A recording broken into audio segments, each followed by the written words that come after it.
وبالوالدین ای واحسنوا بالوالدین احسانا او مور پلار سره ښېګړه کوئ ښه سلوک ورسره کوئ وذي القربا او خپلوانو سره هم ښه سلوک کوئ ښېګړه کوئ والیتامه او د یتیمانانو سره هم ښېګړه کوئ ښه سلوک کوئ والمساکین او مسکینانو غریبانانو بینواو سره هم ښېګړه کوئ ښه سلوک ورسره کوئ. بسم الله الرحمن الرحیم. نن زموږ د قرآن پاک د ترجمې سبق نمبر 38 سے سوره بقره شروع ده. اوله سپاره ده 83 نمبر آیات به وایو او لسمه رکو دینه شروع شوله د وإذ أخذنا نه. نو اول تلاوت کو دا غینه پس په لفظي ترجمه او مختصر تفسیر کو. اعوذ بالله من الشیطان الرجیم بسم الله الرحمن الرحیم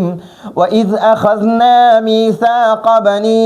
إسرائيل لا تعبدون إلا الله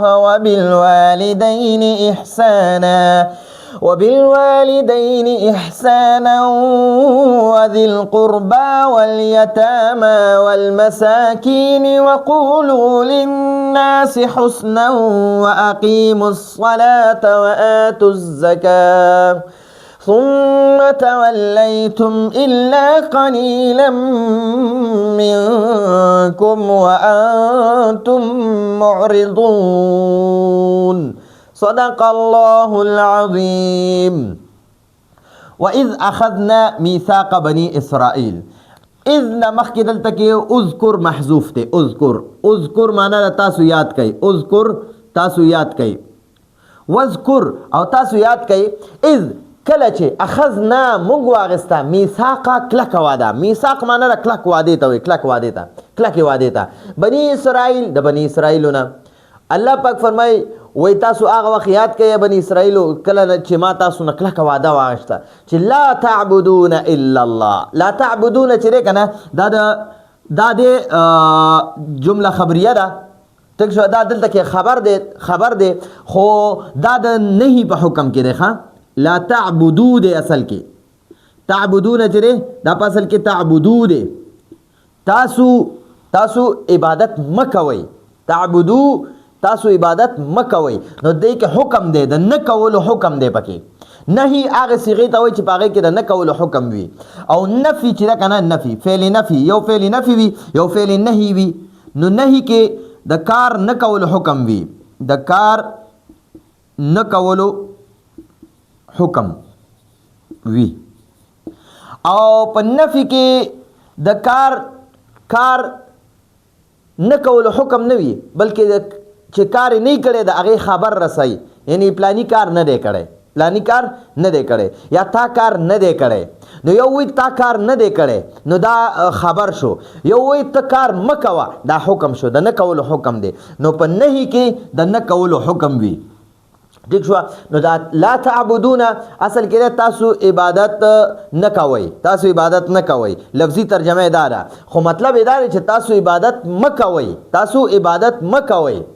نو دلته کې حقوق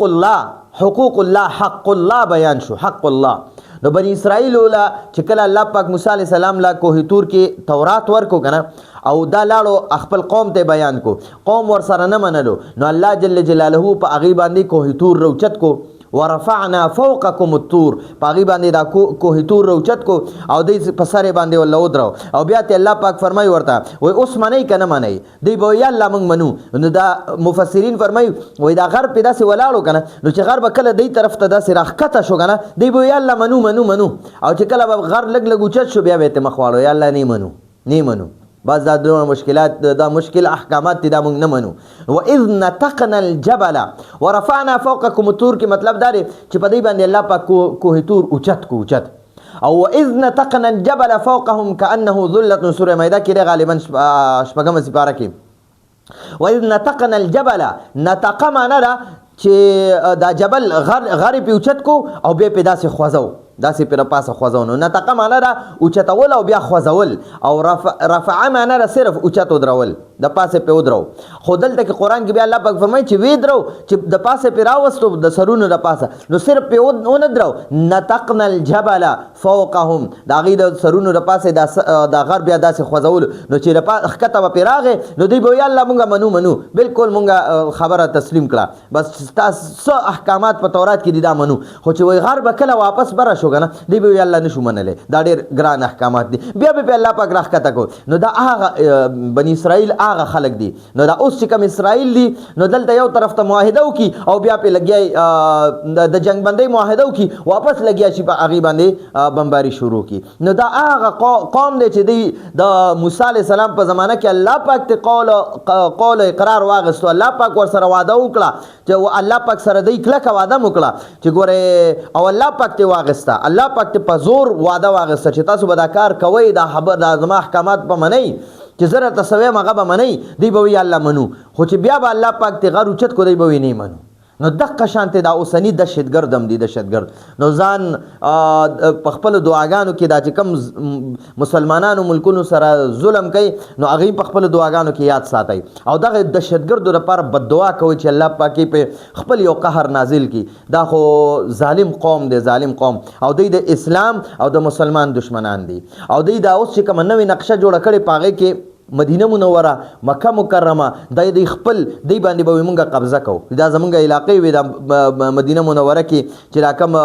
درې بنو قریظه او بنو قینقاع او بنو نذیر دا درې وي زمونږ د یهودو غټې غټې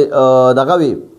قبیلې وي او دا په مدینه منوره کې د دوی سرداري وه او دا مسلمانان په وراله د هغې سرداري ختمه کوه هغې دا هغلته نه وشړل وایي دې باندې به موږ واپس قبضه کوو نو دا هغه ظالمان خلک دي نو الله پاک فرمایي واذ او تاسو یاد کوئ اذکر محذوف راوباسئ اذکر واذکر تاسو یاد کوئ اذ کله چې اخذنا موږ واغسته اخذنا د فعل ماضي واحد د تسنیه و جمع متکلم صیغه ده تسنیه و جمع متکلم صیغه ده اخذنا معنی ده موږ واغسته او اخذتو معنی ده ما واغستو نو دلته الله پاک فرمایي اخذنا مونږ واغسته میثاقه کلکه واده بني اسرائیلونه اول وادم ته سو واغسته لا تعبدون الا الله لا تعبدون چې تاسو به عبادت نه کوئ الا الله بغیر د الله نه د الله نه بغیر به د بل چا عبادت نه کوئ نو دې ته وایي حق الله نو الله پاک ته اول خپل د حق مطالبه وکړه چې اول به زما حق پوره کوي حق الله به ادا کوي حقوق الله چې ورته موږ وایو ٹھیک شو حق الله یا حقوق الله دواړه یو دی نو لا تعبدون الا الله د الله نه بغیر به د بل چا عبادت نه کوئ نو دوی خو ځان لاسخې جوړ کړو د هغې عبادت پې کولو او د هغې نه علاوه بیا دوی عزیر علیه السلام یادولو حضرت عزیر علیه السلام دا د الله پاک پیغمبر عزیر علیه السلام نو دوی به وی د یهودیانو وایي نعوذ بالله عزیر علیه السلام د الله زوی دی په لسمه سپاره کې وقالت اليهود عزیر ابن الله یهودیان به وایي عزیر علیه السلام د الله زوی دی نعوذ بالله وقالت النصارى المسيح ابن الله او عیسیانو به وایي نصارو به وایي عیسی علیه السلام چې دا وایي د الله زوی دی نو وګورئ دوی دلته کوم د الله پاک سره شرک شروع کو دی یهودو به وایي عزیر علیه السلام د الله زوی دی ٹھیک شو او دی به بیا ځان ته یو بل امم ځان ته به یو مقام ورکولو وایي نحن ابناء الله مونږ د الله بچیو و احباء او د الله محبوب بندگان یو دی یهودو به وایي مونږه اور نشي لن تمسنا النار مونږ نشي سوځولی وجه سوه وایي یو خو زمونږ آبا او اجداد پیغمبرانو او یو عزیر علیه السلام مونږ احترام کړی قدرم کړی خیالم ساتلی دی وایي ځکه هغه د الله زوی و نعوذ بالله او بله خبره دا کوي وایي مونږ په خپل هم د الله بچي یو او د الله محبوب بندګان یو او د الله نیازبین یو نو مونږ اور نشي سوځولی نو دی دقلته الله پاک ورته وفرمیل لا تعبدون الا الله تاسو به د الله نه بغیر د بل چا عبادت نه کوئ لا تعبدون تاسو به عبادت نه کوئ تاسو عبادت مه کوئ الا الله بغیر د الله نه نو لا تعبدون دا د فعل اصل کې لفظي فعل نفي ده او تعبدون د فعل مضارع جمع مذکر حاضر صيغه ده د فعل مضارع جمع مذکر حاضر تعبدون معنی تاسو عبادت کوئ تعبدو معنی یعنی تعبدو معنی ته عبادت کې تعبدان تاسو دوه عبادت کوئ تعبدون تاسو ټول عبادت کوئ لا تعبدون تاسو عبادت نه کوئ خو لفظي خود دقه دی لا تعبدون، لیکن دا اصل کې د نهي د نهي ما تاسو وی لا تعبدون په اصل کې لا تعبدو، تاسو عبادت مکوئ الا الله، بغیر د الله نه، بغیر د الله نه به بل چا عبادت نه کوئ. نو دوی ځان لسخه جو کړو د هغه عبادت پم کولو د غوانه متاثر نو بیا ورته ځکه الله پاک فرمایل چې تاسو د دې مړي ژوند کېدو لپاره غوا ذبح کوي او دوی په غوا کې بیا نخري روخکلی دی وجه نه ورته الله پاک د حکم کو چې د دې د زړه نه د غوا محبت وزي. نو الله پاک ورته حکم داو کو د دې خبرې وعده ته واغستا کله وعده ته واغستا ګوره وای اذا خذنا او کله چې مونږه واغستا میثاق بني اسرائیل نو کله وعده لا تعبدون الا الله، اول ورته دا لا تعبدون الا الله، تاسو به الله نه بغیر د بل چا عبادت نه کوئ، د الله عبادت پکوي د بل چا به نه کوئ. وبالوالدین احسانا، نو دلته کې به واحسنوا محذوف رو باسي، واحسنوا او تاسو احسان وکئ، تاسو ښېګړه وکئ، ښه سلوک وکئ، بالوالدین مور پلار سره احسانا ښه سلوک، یعنی تاسو به مور پلار سره همیشه ښه سلوک کوئ. نو دا احسانا دې ته وایي مونږ وایو مفعول مطلق، او احسنو دا ورله فعل دی، واحسنوا دا ول فعل فاعل له او احسانا ول مفعول مطلق ته داسل کې واحسنوا احسانا، او تاسو ډیر خصلوک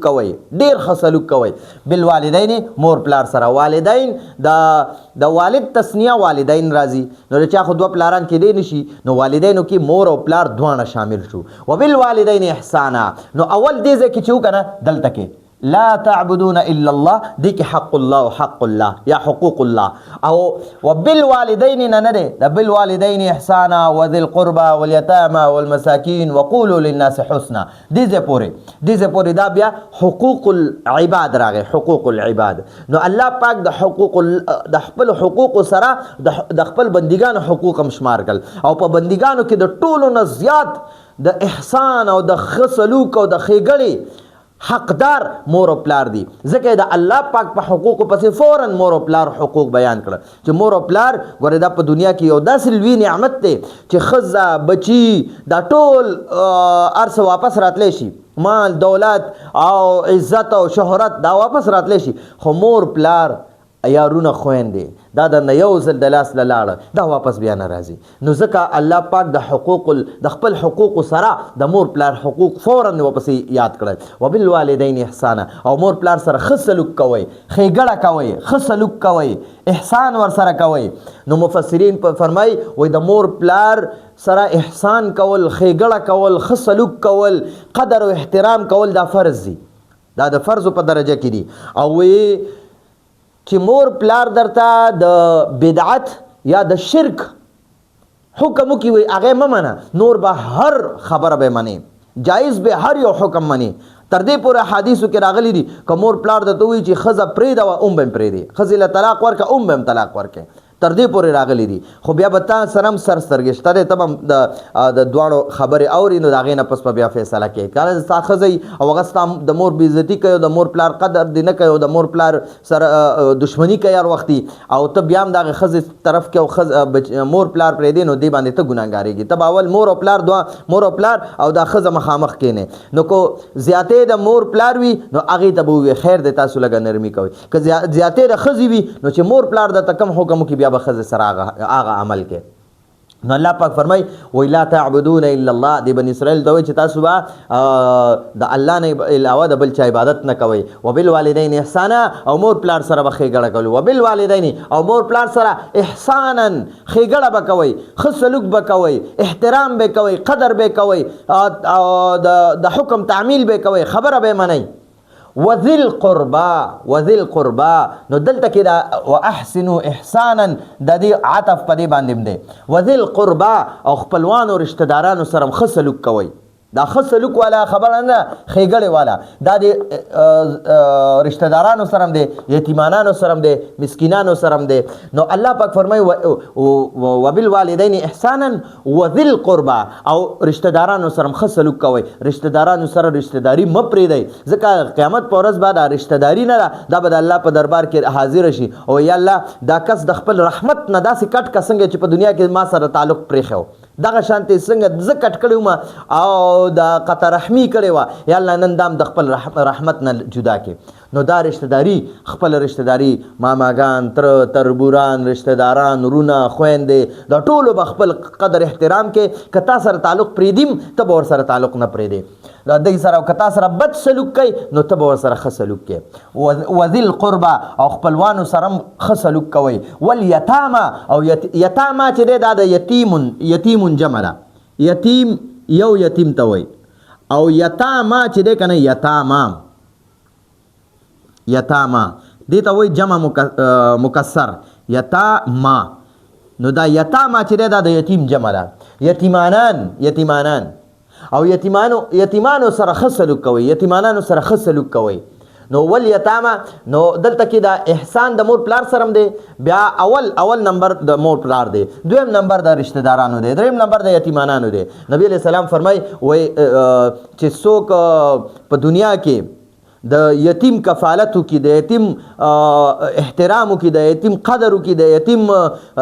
باندې قرآن وای په یتیم باندې دینی تعلیمو کې دنیاوی تعلیمو کې د هغه د جامو د خوراک سکاک کفالت مکملو کې کنه وای کافل الیتیم کهاتین فی الجنه په جنت کې به وای ما سره داسې وي دا ګوتې دوه یو ځای داسې ودرولي وای دا به وای زه او دا د یتیم کفالت کوونکی د یتیم یعنی د هغه چې خیال کړی وي او د هغه تربیت کړی وي او د هغه د څنګه حقوق د ماشوم چې څنګه حق په پلار باندې وي کنه په پلار باندې نو دغه د پلار هغه کومه مرتبه چې ده دغه ورله د ترونو یا د رونو دغه خلکو ورله پوره کړي نو نبی علیہ السلام فرمایي چې جنت کې به د یتیم کفالت کوونکې او زه داسې به یو داسې دا دوانه ګوتې ودیمو دي نو د یتیمانانو ډېر خیال ساتل نبی علیہ السلام له صحابي راغی یا رسول الله زړه مې ډېر سخت دی نبی علیہ السلام ورته فرمایل د یتیم په سر باندې لاس راکاږه ستا دا زړه سختی به الله ختمه کړي الله طرف ته به توجه پیدا شي د یتیم چاته وایي یتیم چې د چا مور مړه شي هغه ته یتیم نه وای بلکې د چا پلار چې مړ شي هغه ته یتیم وای په انسانانو کې چې د چا پلار مړ شي هغه ته یتیم وای او په زناورو کې چې د چا مور مړه شي هغه زناور ته یتیم وای په یتیمانانو په زناورو کې چې یتیم هغه زناور وي کنه چې هغه مور مړه شوی وي او په انسانانو کې یتیم هغه ماشوم وي چې هغه پلار مړ شوی وي چې مور مړه شوی هغه ته یتیم نه وای بلکې چې پلار مړ شوی هغه ته یتیم وای نو د یتیمانانو خیال ساتل دا و یتیمانانو سره ښه سلوک کول او د هغه د جامې خیال ساتل د هغه د پیزار خیال ساتل د هغه د خوراک سکاک خیال ساتل د هغه د صحت خیال ساتل نو د یتیم سره ښېګړه کول والمساکین او د مسکینانو سره ښېګړه کول ښه سلوک کول نو دا مرته الله پاک د بني اسرائیلو نه وعده اغستې وه چې تاسو به د مور پلار سره احترام کوئ د رشته دارانو سره به هم ښه سلوک کوئ د یتیمانانو سره به هم ښه سلوک کوئ او مسکینان غریبانان بالکل چې د هغې د خوراک سکاک د یو وخت پته لګي او د بل وخت نه لګي نو د هغې خلکو به هم خیال ساتئ ګاون کې خوا او شا کې ګوره قرآن کې الله پاک خدا خو بني اسرائیلو نه واده اخلي کنه په پنځمه سپاره کې الله پاک امت محمدیه ته فرمایي ولا تعبدون الا الله وبالوالدين احسانا وذي القربى واليتامى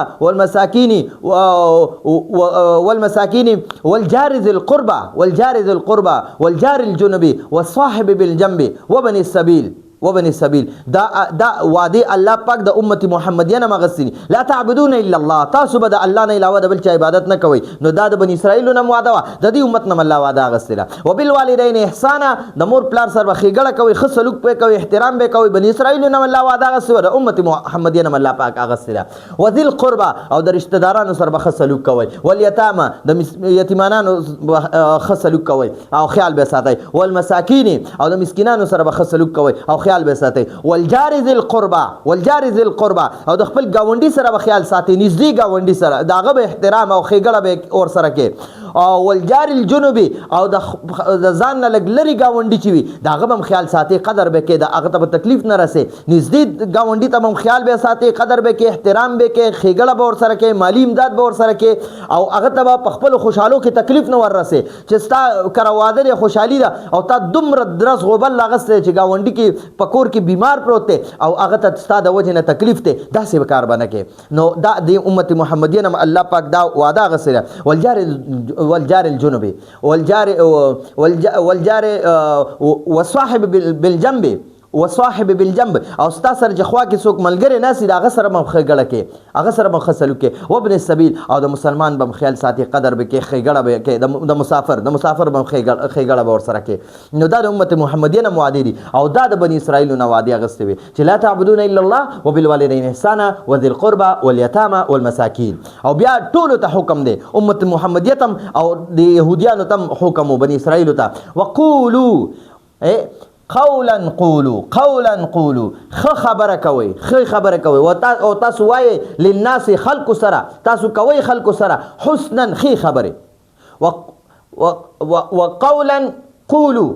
وقولوا قولا للناس حسنا او خلق سره خبره کوي للناس خلق سره حسنا خبره کوي وقولوا او تاسو وایي تاسو کوي للناس خلق سره حسنا خبره نو د خبرو حکم دی تاسو خلکو سره په خنده پیشانی باندې ملاویږئ په نرم لهجه کې خلکو سره خبرې کوئ په جی جان سره خلکو سره خبرې کوئ ځان نه به فرعونیان نه جوړوئ الله پاک موسی علیه السلام ته حکم کړو په تبلیغ کې چې تبلیغ طریقې موسی علیه السلام ته الله پاک ښودله چې د الله پیغمبر او د الله رسول الله پاک ورته وفرمایل فقولا له تاسو دواړه موسی علیه السلام ته او هارون علیه السلام ته الله پاک فرمایل تاسو دواړه لاړ شئ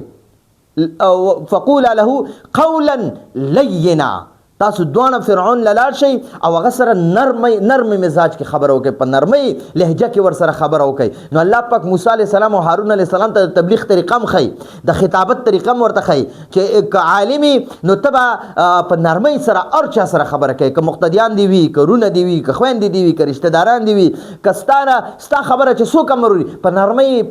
په محبت سره هغه سره خبرې کوئ ځکه وایي ته چې خبرې کوې که نه ته چې خلکو ته تبلیغ کې ته چې خلکو ته تقریر کې ته چې خلکو ته قرآن بیانې ته چې خلکو ته حدیث بیانې ته چې په منبر باندې کینې خلکو سره خلکو ته قال الله قال رسول بیانې نو یاد وساته وایي ته د موسی علیه السلام نه بهتره کېدی نشي او چې دا تا ته کوم په جومات کې ناست یا ستا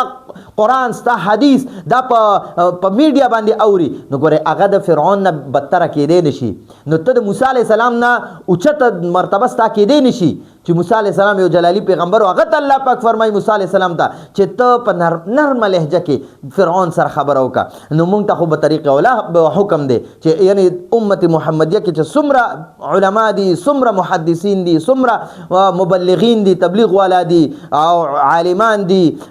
تفسیر بیانوي احادیث بیانوي د ټولو ته حکم دی چې تاسو په نرمه لهجه کې خلکو ته خبرې کوئ وقولوا للناس حسنا او تاسو خلکو سره په نرمه لهجه کې خبرې کوئ خبرې کوئ خلکو ته د نبی علیه السلام صفات بیانوئ خلکو سره تاسو ښکلې په نرمه لهجه کې خبرې کوئ نو تاسو د موسی علیه السلام نه بهتر کېدی نه شئ چې هغه ته الله پاک حکم وکړو چې ته په نرمه لهجه کې فرعون سره خبرې وکړه او ستا خبرې چې څوک اوري هغه د فرعون نه بدتره کېدی نه شي په دنیا کې د ټولو نه بدترین انسان فرعون چې هغه د خدایي دعوه کړې وه انا ربکم الاعلی زه د ټولو نه غټ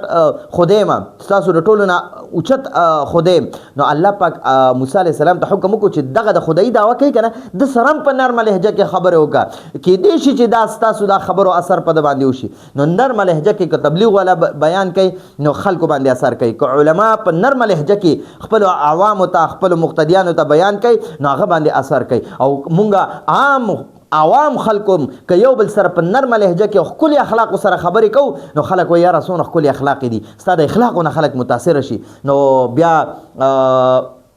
تا تم څه مشکلات نه وي او هغه هم ستا د خبرو نه خوشحاله شي نو د یو انسان د مسلمان زړه خوشحالول نو الله خوشحالول دي که نه نو دغه شانتې الله پاک د بني اسرائیلو ته هم وفرمایل وقولو او تاسو کوئ للناس خلکو سره حسنا ښې خبرې نو حسنن کې بیا الله پاک ورته فرمایلی دی په تفسیر جلالین کې بیا مفسر جلالین بیا فرمای وی په دې کې حکم دار چې تاسو خلکو سره په نرمه لهجه کې خبرې کوئ خلکو ته د نبی علیہ السلام صفات چې کوم په تورات کې بیان شوي هغه ورته په صحیح طریقې سره بیانوي کوم حلیه مبارکه ده هغه بیانوي کوم معجزات دي د نبی علیہ السلام هغه بیانوي او تاسو تورات احکامات م پټوي هغه ټول خلکو ته بیانوي نو وقولو او تاسو وایي تاسو کوئ للناس خلکو سره حسنا خې خبرې واقیمو او تاسو ودروي یو ادا کولی یو ادرول وي یو کول وي یو ادرول وي. ادرولو نه مراد دا دی چې د مونځ څومره فرایض واجبات مفسدات مستحبات او د دغه څیزونو به لحاظ ساتي او چې مونځ کې نو دا مونځ قایمول دي. نو الله پاک یهودو نه د بني اسرائیلو نه وعده اخلي واقیمو او تاسو ودروئ الصلاة مونځ ودروئ، یعنې تاسو مونځ کوئ پابندۍ سره او د فرایضو د مستحباتو د دې ټولو څیزونو مسایلو رعایت سره تاسو مونځ وکئ. نو د یهودو 2 وخته مونځونه مفسرین فرمایي یو د ساري منځو یو د مازیګر منځو. دا 2 وخته منځونه په د بني اسرائیلو د یهودیانو صرف 2 وخته منځونه. وآتو او تاسو ادا کوئ. دا اقیمو دا د امر صيغه د امر حاضر د جمع ټیک شو جمع مذکر او آتو چې کنه نو دا د جمع صيغه ده د امر او د مذکر د پاره ده. وآتو او تاسو ورکوي تاسو ادا کوئ الزکات نو تاسو زکات ادا کوئ. نو بني اسرائیلو خپل منځو د هغې ته د هغې حکم په تورات کې او د هغې د زکات خپله یو طریقه وه. نو هغې به هم زکات ورکولو څنګه چې بیا موسی علیه السلام قارون ته ووایي چې ته زکات ورکه. نو هغه بیا په موسی علیه السلام باندې تهمت ولګوه. خلک یې ځان څه ملګري کړي چې موسی علیه السلام به مخکې مونږ ته تبلیغ کولو او اوس راته زمونږ مال ته غل دی چې مونږ سره مونږ مال راکړه زکات کې راله مال راکړه. نو الله پاک سره د خزانو په ځمکه باندې خاص فخسفنا به وبداره الارض. نو الله پاک په ځمکه باندې هغه خښ کو. نو دلته کې الله پاک د بني اسرائیلو نه وعدې واغستې چې لا تعبدون الا الله. یو دا چې تاسو به د الله پاک سره شریک نه کوئ څوک نه جوړوئ د الله عبادت به کوئ. وبالوالدین احسانا وذي القربى واليتامى والمساکین دا بل حکم شو.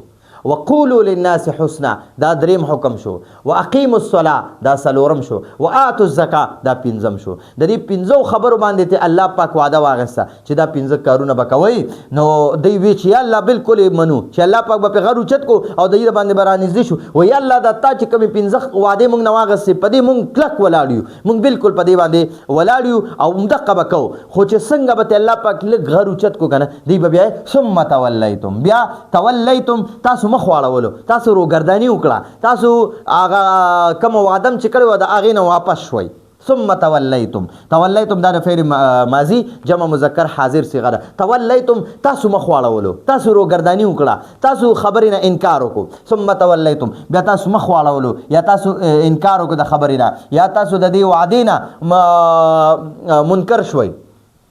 الا قليلا سوا لږ غونته کې منکم لتاسونه سوا ستاسو نه لږ غونته کې چې هغې مخ وانه ړولو هم په دې باندې پابند اوسېدل. لکه څنګه عبدالله ابن سلام رضی الله عنه عبدالله ابن سلام رضی الله عنه دا د یهودیانو سردارمو او دا غالبا د عبدالله ابن ابی ابن سلول زویو. دا د یهودیانو سردار چې عبدالله ابن ابی ابن سلول دا هغه زوی عبدالله ابن سلام رضی الله عنه. نو دا د اول به په تورات باندې عمل کولو ډېر پابندۍ سره به پې عمل کولو د روګرداني نه وه کړی او د ملګري و څه اصحاب یو ملګري و د ملګري. نو چې کله بیا د تورات منسوخ شو که نه نبي علیه السلام له الله پاک نبوت ورکو او بیا ورله الله قرآن ورکو. نو تورات منسوخ شو د هغه احکامات منسوخ شو. نو دا فورا مسلمان شو او نبي علیه السلام سره بیعت وکړو او د نبي علیه السلام په لاس مبارک باندې ایمان او بیا به د قرآن او د نبی علیه السلام تابعداري کوله. نو عبدالله ابن سلام رضی الله عنه او د یو څو ملګري وو هغوی بیا صحیح چې کله تورات منسوخ شو نو دوی بیا په قرآن باندې عمل شروع کو او د نبی علیه السلام په لاس باندې ایمان راوړو. دا بیا د نبی علیه السلام صحابي او ډېر بهترین اوچتې مرتبې والا صحابي او دا د تورات عالم مو په خپله زمانه کې د تورات عالم او پته ورته او حق پرست عالم د تورات هغه زمانه کې. خو چې کله تورات منسوخ شو بیا په نبی علیه السلام ایمان راوړو او چې بیا کله عبدالله ابن سوریا چې وکنه عبدالله ابن سوریا دا بیا په مدینه منوره کې د یهودو عالمو نو د بیا دغه کولو دا د تورات احکامات به پټول. نو فورا به عبدالله ابن سلام رضی الله عنه دا عبدالله ابن سوریا راونیولو او دروغ مه وایه دا ګوتې دې لرې که چې دغلته د رجم آیاتونه شته دی که نه. نو عبدالله ابن سلام رضی الله عنه به بیا دا عبدالله ابن سوریا یهودي چې و یهودي عالم دا به بیا ښه برابرولو. نو دلته کې د بني اسرائیلو کې چې الله پاک ورته وفرمیل ثم تولیتم بیا تاسو زما د دې کم وعده مې در سره کوم احکاماتو کې پنځه کړي وه لا تعبدون الا الله یو شو وبالوالدین احسانا وذي القربى واليتامى والمساکین دا دویم شو وقولوا للناس حسنا دا دریم شو واقیموا الصلاة څلورم شو واتوا الزکاة پنځه د دې پنځو خبرو مې در نه کلکه وعده وایسته که نه نو ثم تولیتم بیا تاسو د دې نه منکر شوئ تاسو د دې نه روګرداني وکړه تاسو د دې نه مخ واړولو الا قلیلا منکم سوا تاسو نه د لږو کسانو هغه لږو کسانو کې عبدالله ابن سلام رضی الله عنه چې هغه په دې باندې پابند و هغه د دې نه مخ وانړو د دې نه روګرداني ونه کړه وانتم او حالانکې تاسو یې معرضون مخ ګرځونکي ستاسو مشرانو مخکې وایي الله پاک ورته وفرمایي معرضون چې دی معرضون دا د جمع مذکر سالم صیغه ده جمع مذکر سالم صیغه ده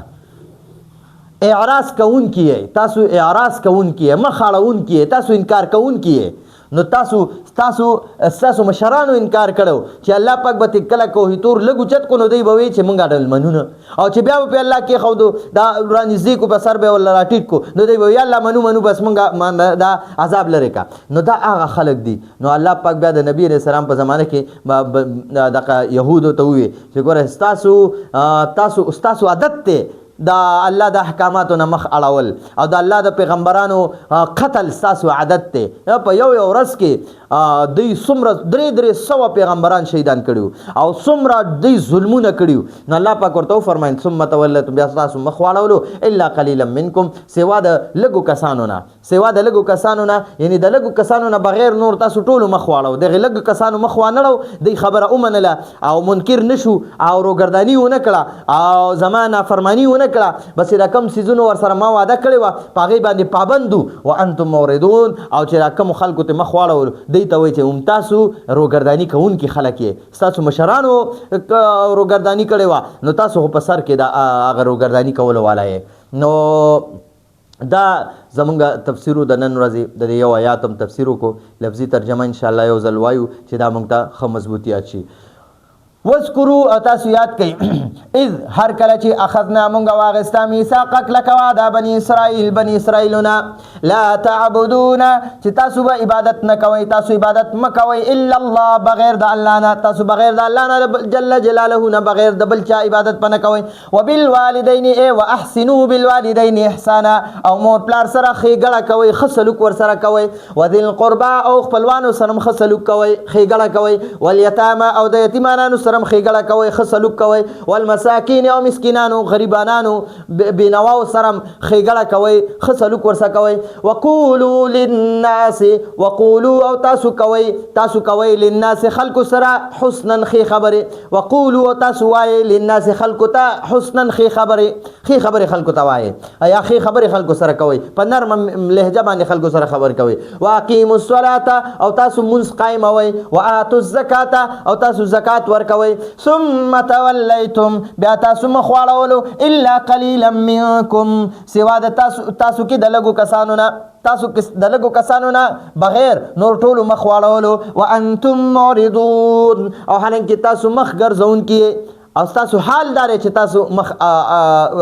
یعنی تاسو روګرداني کوونکي خلک یې تاسو منکران یې د الله د احکاماتو نه انکار کوونکي خلک یې نو دا زمونږ د نن ورځې درس و تاسو ځان سره دې نه سکرین شاټ واخلئ دا ځان سره لیکئ دوباره یو ځل واورئ انشاءالله د دې آیاتونو دا ترجمه به تاسو ته ښه مضبوطه یاده شي راتلونکي درس پورې اجازت غواړو هذا هو المرام والله اعلم بحقیقة الكلام